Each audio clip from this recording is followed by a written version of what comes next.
Welcome to the Miracle Number 7 podcast. I'm Libby McGugan and this is my partner, Graham McKeever. Hello. And in these podcasts, we'll take you on an inspirational journey from sudden diagnosis to self-discovery and healing. And just as a reminder, in these podcasts, we don't offer medical advice. This is simply our personal experience, aimed really to inspire, to educate and inform. Yeah, before we start getting into the podcast, we'd like just to thank everybody again for their kind feedback and support, love and support really, mainly online, because we promote these podcasts on Facebook and Instagram and YouTube, and they're on Apple Podcasts and Spotify and Amazon. Mm-hmm. So we've had just amazing feedback in the few weeks. It's only been a few weeks. Yeah, 4 weeks. Over 4 weeks. And fantastic viewing figures. So thank you so much for, just engaging and supporting us. And also, we'd like to thank those who've donated as well to the podcasts. That's much, much appreciated. It's really... It really is. So thank you so much. Thank you. From both of us. Yes. So this week. Well, before we do that, I also want to say a special thanks to Graham, because he mentioned that I wrote this book recently called The Power of the Lemon. And I just want to point out that both of the things on the cover were Graham's idea. Actually, the title, The Power of the Lemon, when he understood what the point of the book was and the power of thought, essentially, you came up with the title after we did that little exercise that is in last week's podcast. No, it was great. And also this lovely picture was taken on Barvis Beach up in Lewis. Correct. In fact, I don't know if you can see it on the wall behind us, possibly. You can see a wee bit of it on the wall. Yeah. We've got an image hanging there. up on the wall. But we had a great day. We basically took this rock star lemon out and took it on tour round all the beaches so we could find the perfect spot with the colours and whatnot behind it. But I just love this, and that's your photography. So thank you very much. And my poor mother, that morning we were leaving at 7 a.m. or something, and she said, "You're going to do what?" No. With the lemon? She was just going, what's wrong with you? I know. Anyway. But we had to leave early to get the best light, and that image is the one. Yes. We took quite a few, but that's the one that made the cover. So, yes, so thank you. You're very welcome. I mean, it was our first real collaborative outing together. Yeah. And Libby has written a beautiful book, and I'm so proud to have contributed the title and the cover art. I mean, it's amazing. It's most of it. So it'll be the first of many books. Yes, hopefully. Absolutely. Yeah. So So in this week's podcast, we are going to discuss detoxing. Oh, first of all, apologies to all of those who are listening on any podcast medium, because you can't see any of this.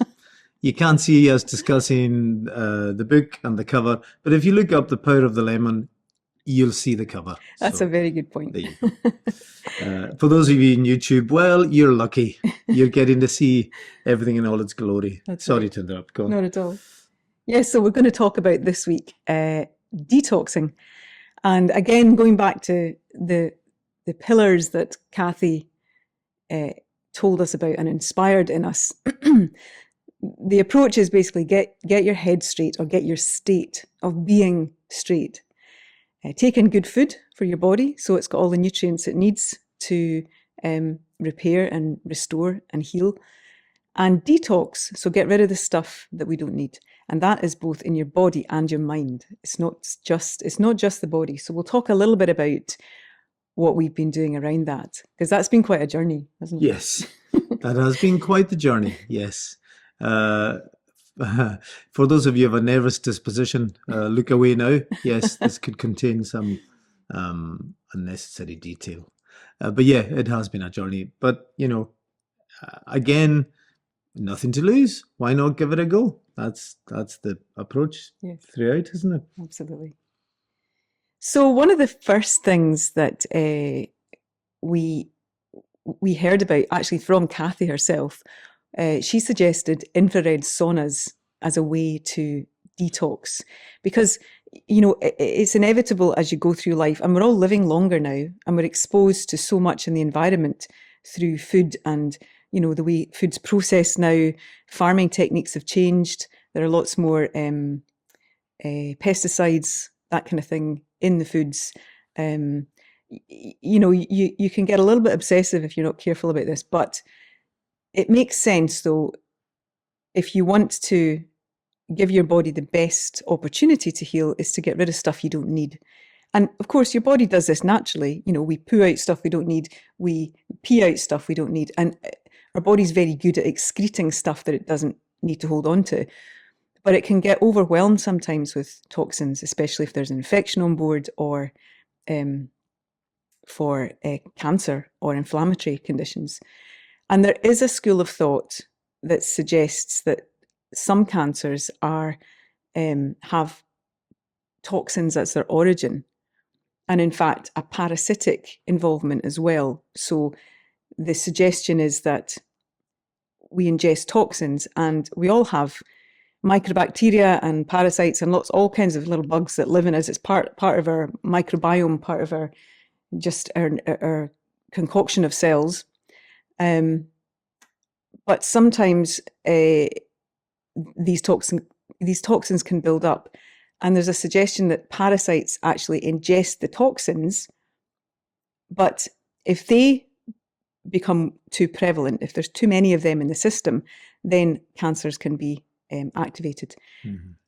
And actually, the thought is that cancer is a response to those toxins and those parasitic infections, and the tumours are almost trying to protect the spread of them to the rest of the body by walling them off. So that's one school of thought. So it's going against the whole genetics thing, isn't it, really? Yeah, and we're not claiming to know the answer to any of this, but what we have discovered in this journey is that there are lots more approaches now, and lots more. It's like the whole thing's been blown wide open. One thing that was put forward by a professor we read about, I think from Harvard, he posed a very poignant question. He said, if it is down to a genetic problem, and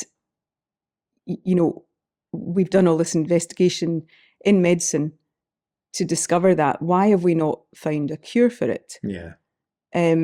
So he was basically saying that maybe we're barking up the wrong tree with the assumption that all cancer is down to genetics. Now, some of it might be, but he's just posing the question that maybe it's bigger than that. Maybe it's a metabolic disease. Maybe it's an infectious disease. Maybe it's not what we thought it was.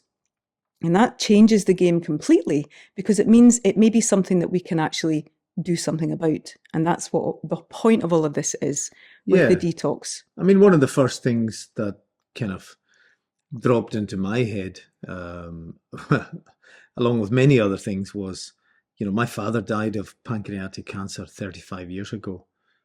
He was only a young man. He was just a few months before his 58th birthday.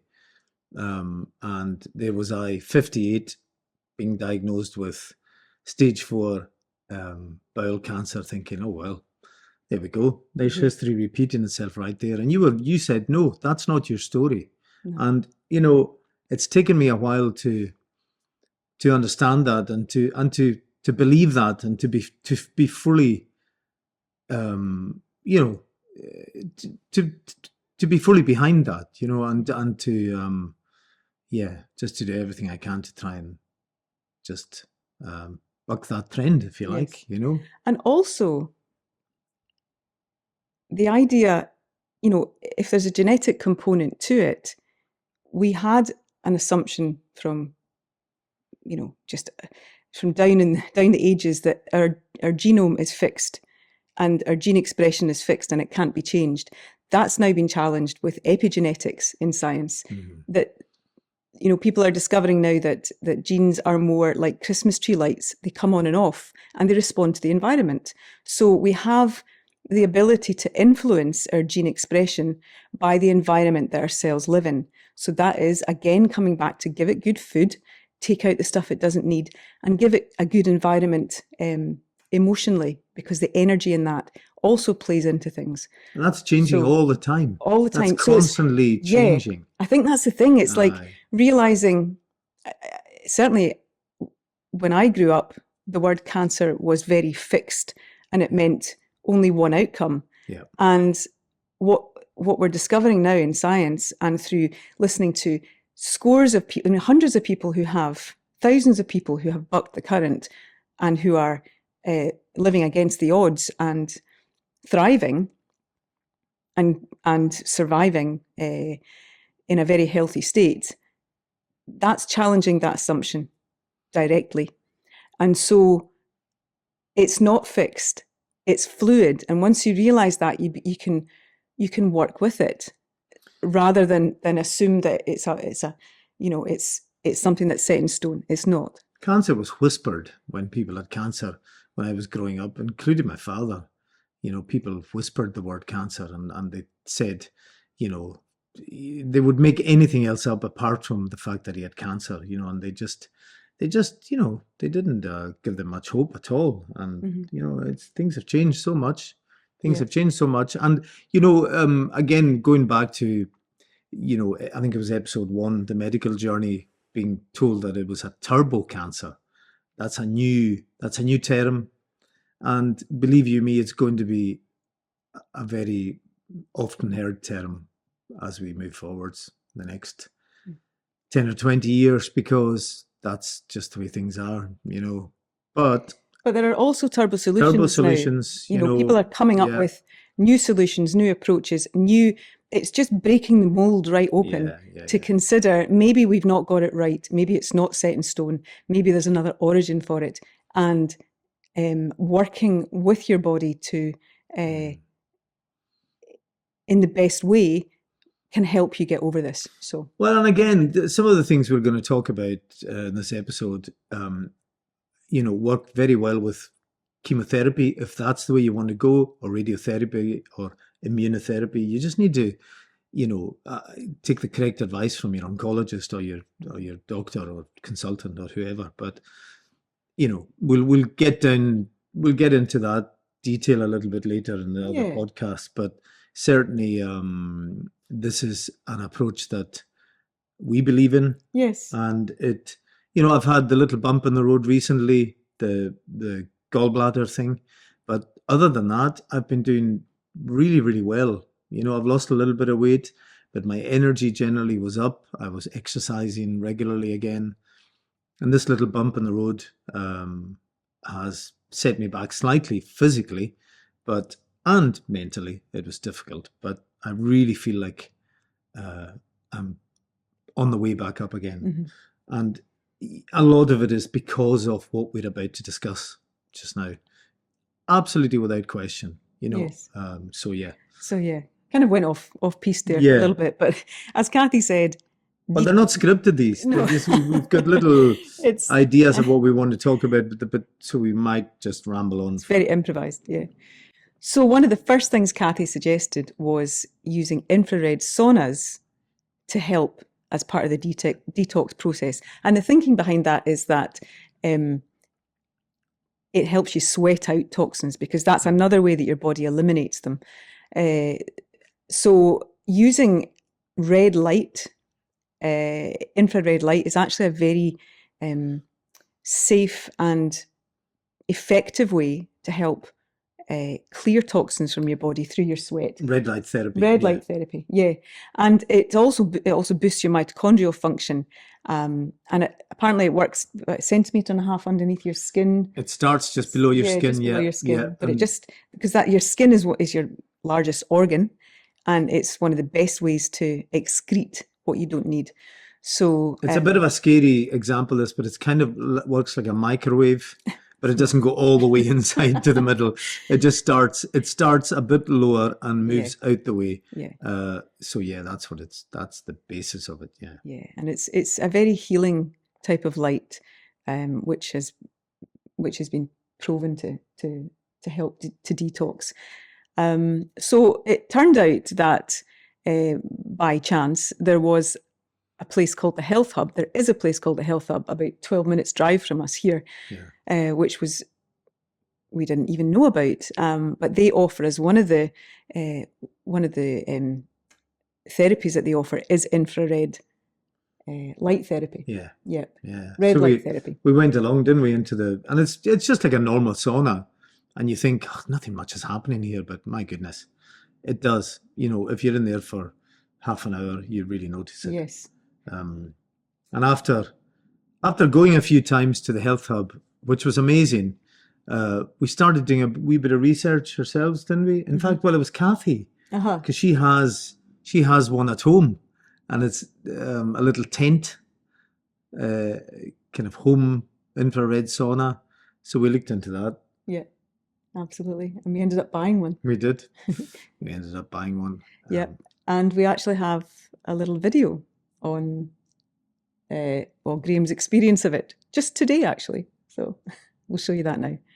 It's like a mini tent, and I'm sitting at the moment in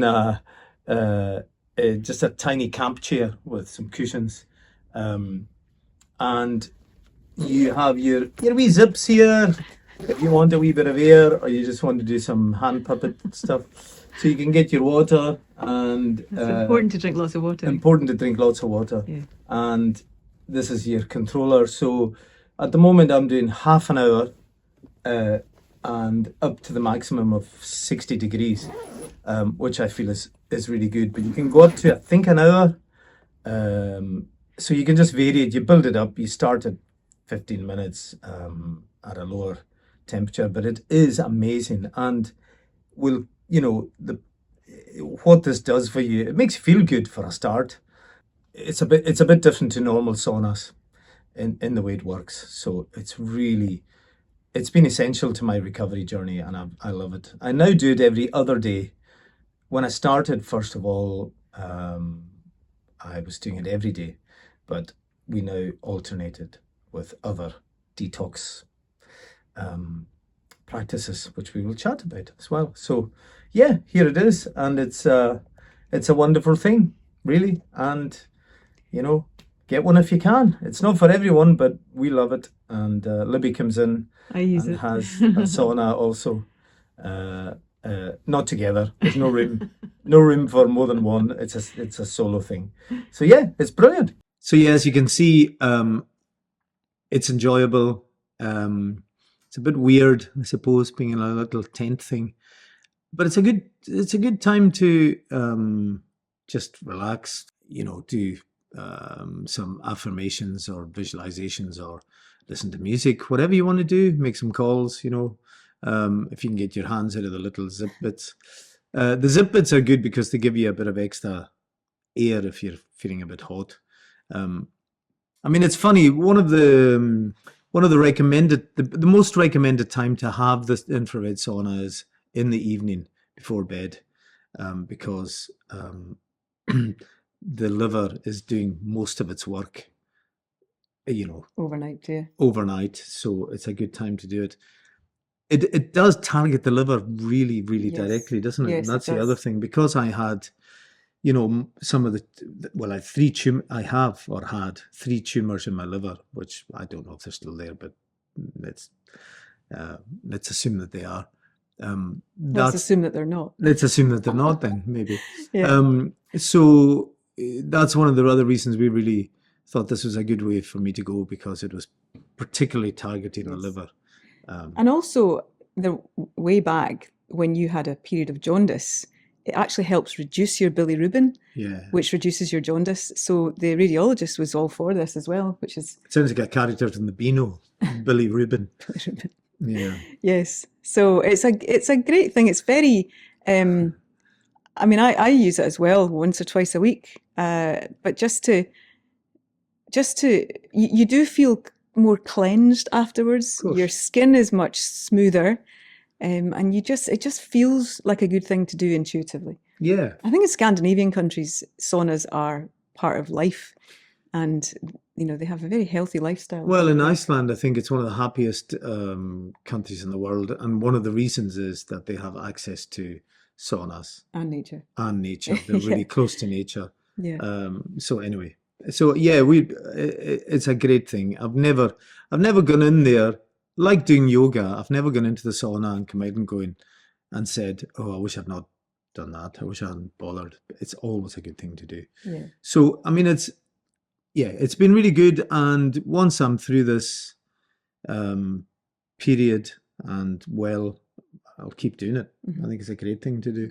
Because, you know, when I was diagnosed at first, this became, my goodness, it was 7 days a week, 24/7. We were just doing stuff for my recovery every day, all the time. And it just became, well, of course it's exhausting, but it's your life, you know, so you're going to put effort into it. But, you know, things evolve, and our diets evolved and our protocols evolved. So we're just going with that. Yeah. So at the moment it's every other day, and it's still really enjoyable. It's great. Yes. It's great. So alternating that at the moment, coffee enemas. Enemas. Yes. Which, oh my goodness. We resisted for quite a long time. Did we now? Oh yes. Do you not remember? We. Yes. Well, you resist. We both immediately went, no, because most stuff in that area should be coming out, not going in, you know? Yes. Generally, I think. But again, speaking to people who are involved in more natural forms of therapy, and in other countries, enemas are a go-to for cleansing and for detoxing. Yeah. And the theory behind it is that the circulation around the distal part of the colon, where the enema will sit, is connected to the portal circulation of the liver, which again, the liver is your washing machine for your body. So it'll take in all the toxins and absorb it from the bloodstream and metabolize it and excrete it into the bowel. So because of this connection, the coffee helps to draw those toxins into the distal bowel and help excrete them. So it's tried and tested over time. I think certainly in other countries, it's one of the first things that people will do if you're not feeling well, is they'll suggest an enema just to clear stuff out of your system. But in our country, obviously, I mean, that's not something we'd been used to. Certainly weren't. I was just thinking about the last podcast when I said, 40 years ago, if I'd said to one of the guys out in the oil yard back home, I'm going to do some meditation tonight. If I had said, I'm also going to do a coffee enema, I just don't know. I think I would have been, put on the next ferry to Ullapool and excommunicated from the island. But anyway. But there are definitely protocols out there, the Gershon protocol and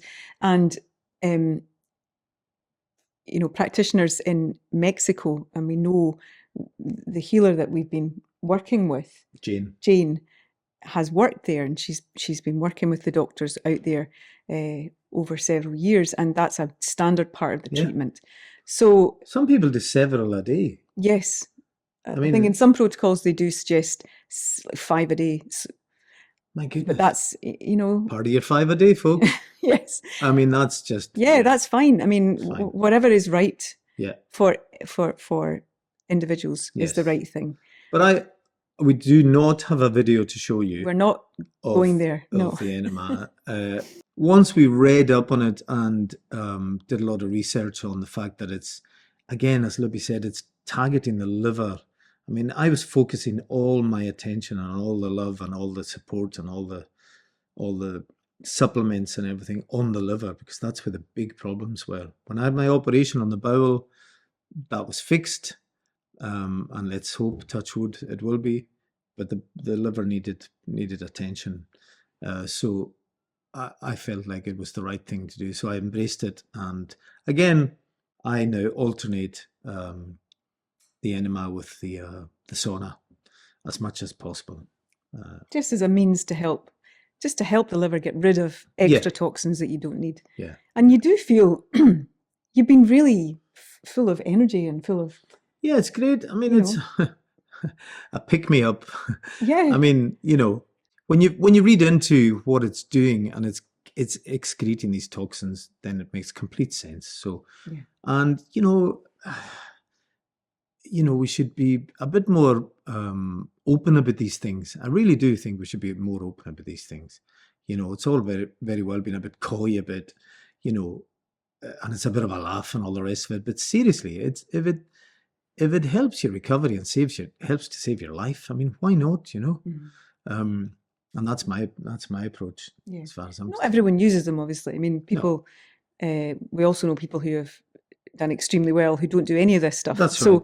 it's not to say that any of That's this right. is necessary. It's just that if you feel it's right for you, then it's worth exploring. I mean, Kathy, being French, embraced it, wholeheartedly, and just, she was talking about it with, Yeah, you know, because the doctors in France apparently are much more inclined to yeah, prescribe an enema if you're not well. So, yeah, they use poultices and Yeah, enemas and yeah. all sorts of old Yeah, techniques, and yeah, who's to say they're not right, Who knows? absolutely. So we continue with the enemas. Yes. Continuing on. Yes, and Aye. sometimes people use this in conjunction with fasting. Maybe just mention Yeah. fasting now. We've talked about it a little bit before. Yeah, we But- touched on it, didn't we? Yeah, another way to help detox your body is to stop stuffing things into it. Just to give it a rest so it doesn't have to work so hard, and your cells can just, instead of having to deal with more food that they have to convert into energy and all the rest of it, it's just let them settle into their natural function and have a rest. So as we mentioned before, we've been doing 17-hour fasts once or twice a week. And apparently at 17 hours is when apoptosis kicks in. So it's a natural, unhealthy cells tend to self-destruct at that phase, at that time. So it's much more likely to In a cartoon Yeah, fashion. just Kaboom. explode. So that helps eliminate those unhealthy cells. But certainly a lot of people are suggesting that 3 to 5 days of fasting or even longer is hugely beneficial. I'm sorry. We haven't done that. We haven't done that. But, I you don't know, we may, you never know. You never know, indeed. That could happen. Yes. And people we also have spoken to have used the combination of enemas with the fasting as a proper cleansing and juicing at the same time. Again, you just got to pick and choose these things Yeah. as you see fit. Fasting, and the other thing we've started doing recently again is having broths. Yes. So just last night we made a chicken broth. So that's really good. Yeah. There's a lot of really good nutrients in that as well. Lots of collagen and Lots of collagen. Yeah. And it's light on the body. It's light on the liver. The other thing, we have mentioned this many times, is juicing. Yeah. And one of the reasons that juicing works well is because it creates an alkaline environment in your body. Yes. So cancer cells, from the research that we've picked up, they love sugar, they hate alkaline environments, and they hate oxygen. Yeah. So cut the sugar, give them alkaline, saturate your system in an alkaline solution. So and we have a lemon. Oxygen, we'll come to that. Yeah, we'll come to that next. But we have a lemon. Well, we were taking a whole lemon squeezed in hot water every morning. We've been doing that for years anyway. Yeah, half a lemon every morning. It was half a lemon. Then we upped it to a whole lemon. So it's creating that alkaline environment is really important, as Libby said. Mm-hmm. So that's Yeah. another part of the detox as well.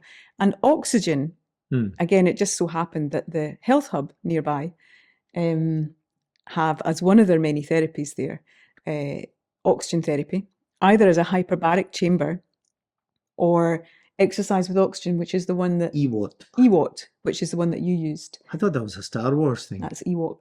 That's a I know. creature. I'm not really into Star Wars. Libby is. And I thought Yeah. it was so Ewok, yes, exercise with oxygen therapy. So I went there every Thursday. And it's only 20 minutes. So the first 5 minutes, you just warm up on the treadmill, just walking. And then they put the oxygen mask onto you, create a seal, and there's this, tower of just pure oxygen that you're then sucking in, and it's going directly to your liver, apparently. And so you spend the next 15 minutes doing that. And as time went on, I increased the speed and I increased the elevation. So by the end of it, I was doing, working up a fair old sweat. I never did any running. I just thought I'm just going to keep this consistent. I really didn't want to run on the treadmill, which I'm not a fan of anyway. But I really, my goodness, it's amazing how much oxygen you can take in to one Yes. body in 15 minutes. It really is quite amazing. incredible. Yes. So yeah, exercise with oxygen therapy is a great thing, and I must get back to that actually. Yes. Yeah, I think absolutely. I felt really good when I did that afterwards. Yeah. And And that, when you know that oxygen is something that cancer cells don't like, then it makes sense, and it yeah, it just helps knowing that yeah. you're doing a good thing to help detox your body. Well, again, it's just, there's a myriad of different cancers out there, but for me, the focus was on the liver. So the infrared sauna, the enema, and the exercise with oxygen therapy were all, focusing on the liver, and that's why I chose those things, or why we chose them together. There are many, many other things you could choose to do, but that's the route I went down, and the route I continue to follow. So absolutely. And again, just a moment to say thank you to the team at the Health Hub, they're who amazing. are amazing and lovely and Yeah. encouraging and welcoming and warm and interested in everything that's going on with us. Yeah. So they were absolutely lovely, and we'd encourage you, if you're round about this area, Quarriers Village, have a look at the Health Hub and I'm sure check there it are out for yourselves. Yeah, I'm sure there are other similar facilities around the country, Yeah.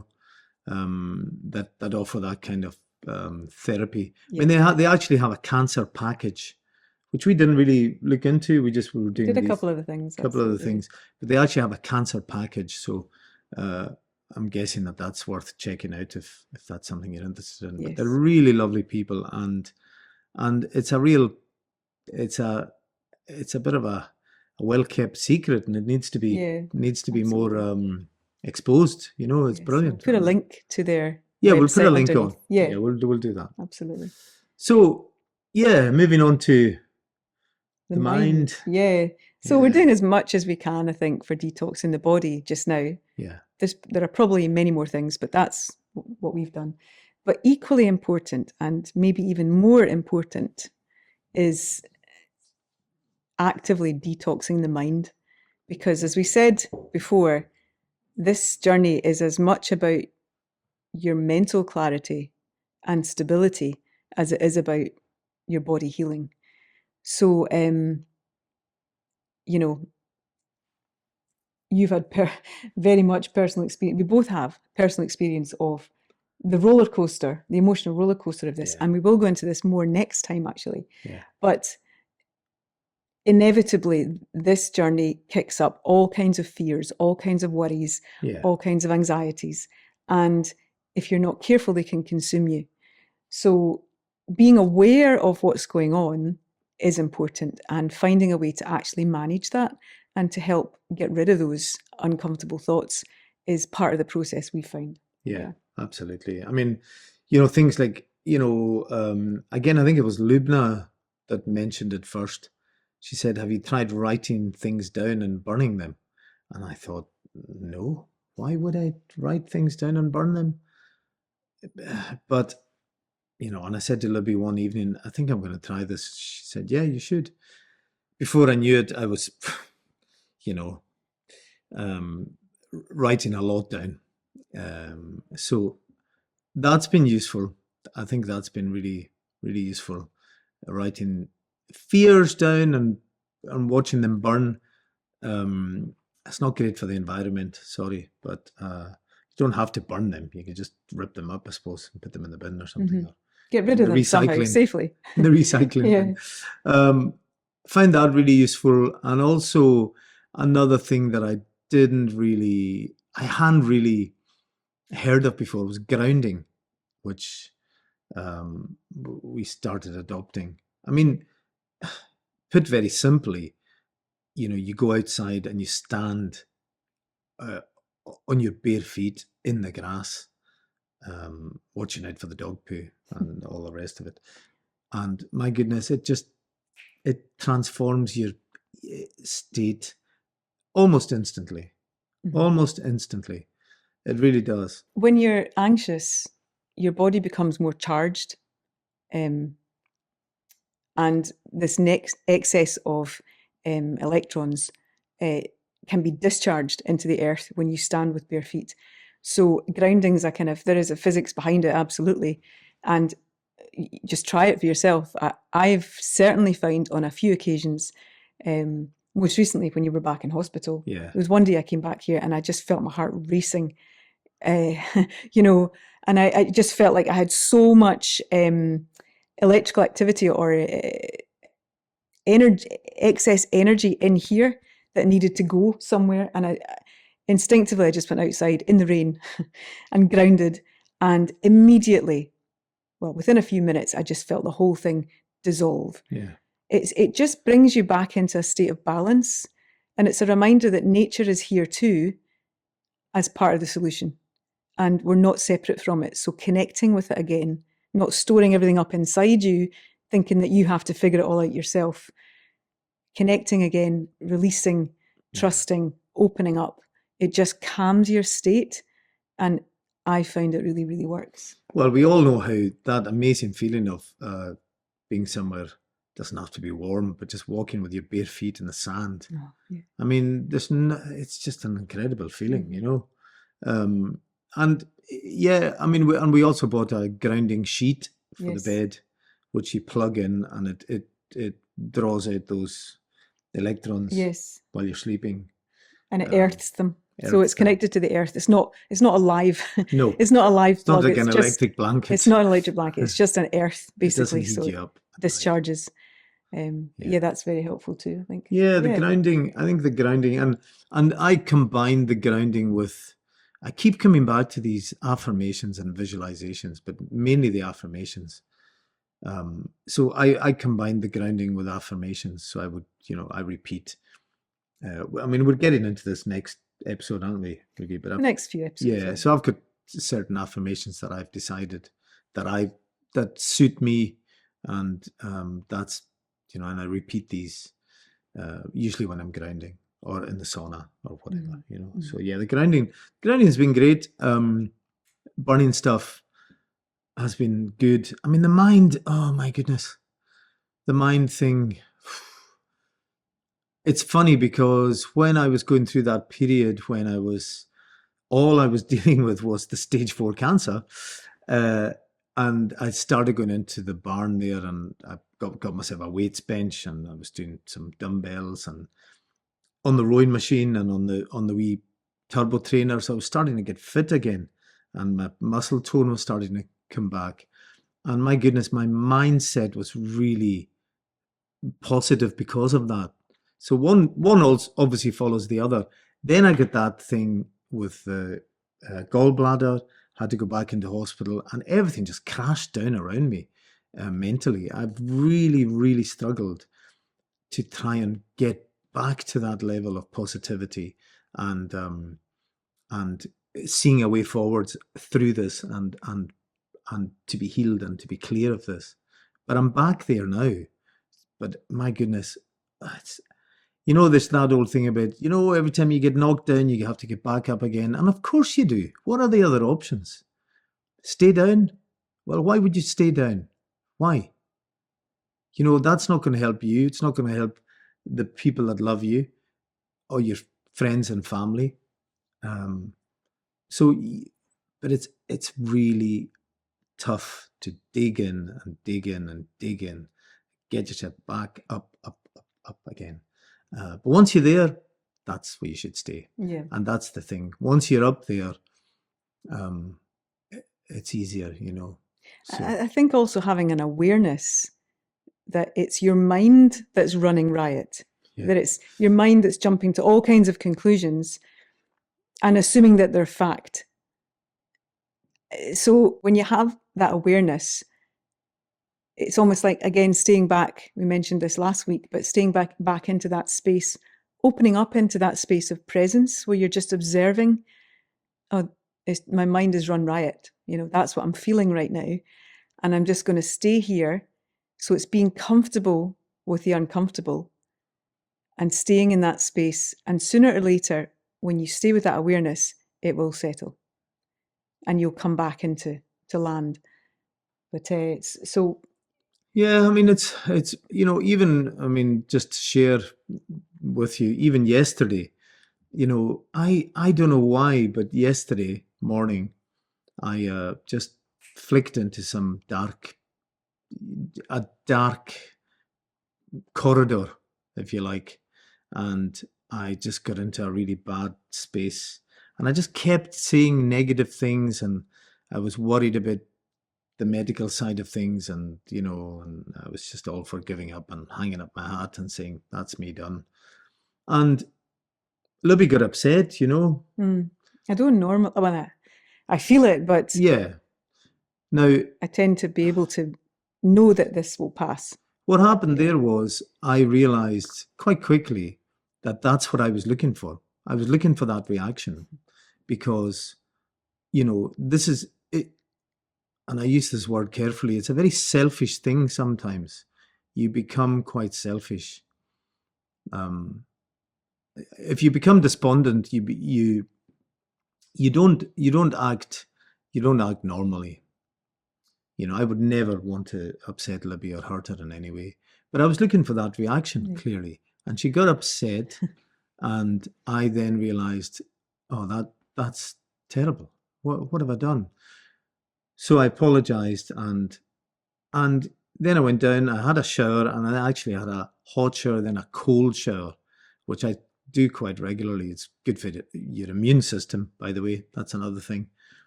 And I was like a new person after that. And we had a really good day after that. Yeah. Now, that's I suppose it's a really recent example of just that click, just that one wee switch.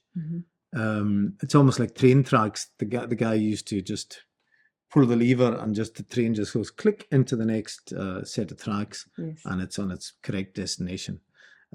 So I'd reset myself, and because of that, Libby reset herself.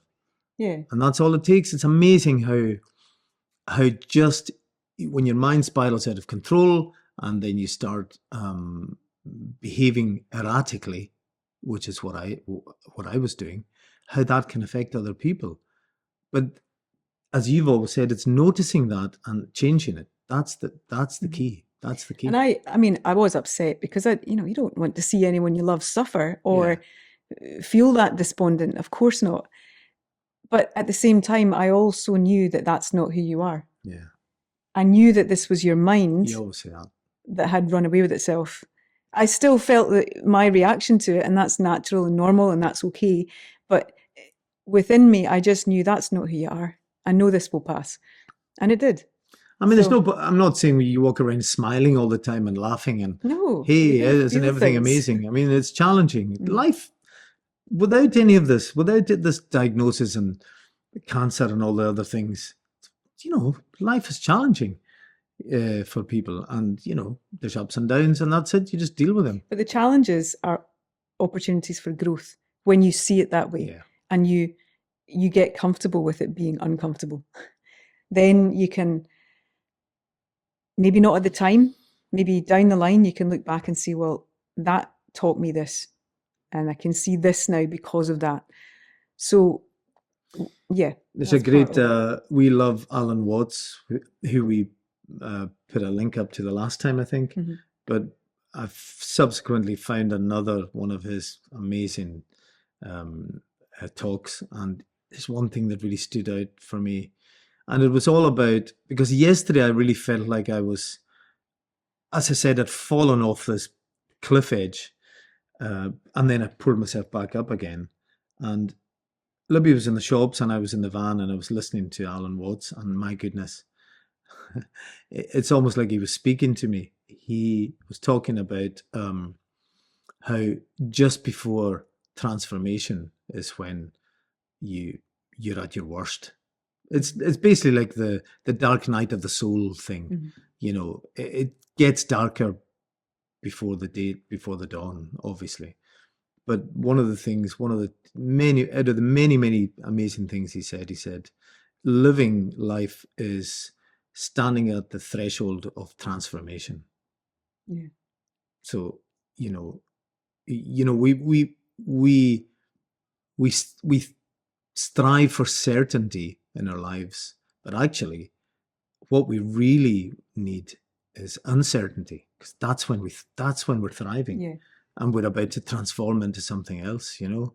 And the known or the certainty is only what we've experienced before, which is tiny in comparison to what is available to experience. You know, we've got our limited life experience, albeit very rich and varied, but that's nothing compared to what is available beyond that. So it's the known versus the unknown, and we're kind of naturally scared of the unknown because we've never experienced it before, and we assume the worst. Our minds always assume that it's going to be the worst case scenario because I've never gone there. I don't know what this means for me, so I'm not safe. But actually, when you begin to see that that's where the magic happens, in the unknown, is perhaps that is where the solution is that you just haven't thought of, or the perspective that you've just not grasped until it lands. So the unknown is something to embrace, I think, as uncomfortable as it is for our egos to be with that. It is worth sitting with it and just being curious about what else can I learn from this? What else is this showing me? I remember saying this to close friends and family. It's a weird thing to say, but I'm almost glad this happened to me, because it's been a massive awakening for me. Massive awakening. And I know that might sound a little bit uncomfortable. But it's true. It's true. I've learned so much about myself, about my relationships, about, my body. There's a lot of things I didn't want to know about my body that I now know. My spirituality, my diet, my appreciation of every day has all, it's all changed. So, it's a funny thing when you're, I'm not glad it happened, but it's been an awakening for sure. That's for sure. So it's not all bad. It's not all doom and gloom. So in next week's episode, we are going to go into this, what we've just spoken about, in a bit more detail, the emotional roller coaster, because it really is up and down, as you can gather. So we'll talk a little bit about what you've learned about yourself and how you've learned to be okay with what's going on. A little bit about how the partner copes. So we'll go into that in some detail. Yeah. And so we look forward to seeing you next time. And thank you again for listening. Yeah, thank you, guys. See you soon.